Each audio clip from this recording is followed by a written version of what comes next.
বাজার থেকে মাছ আনলেই আমাদের সারি সাইদের প্রশ্ন, বুঝবি তো? মুরগি আনলো বলে কি জীবিত?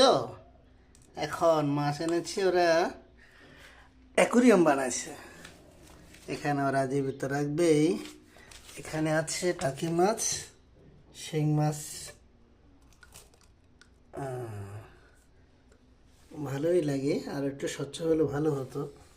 আর এখানে ওরা ওদের বন্ধুদের থেকে ছোট ছোট মাছ এনেছে। এটা তো অবশ্যই দামি জিনিস খায়। ওরা খাবে ডিমের সাদা অংশ আর কুসুম দিয়ে দিবে মাছকে, মাছ নাকি ডিমের কুসুম খায়। ছোট ছোট মাছ দেখা যাচ্ছে, ওরা তো নেই। আজকে পানিগুলো পাল্টাই দিলাম। দেখি রে একটু এদিকে আয়,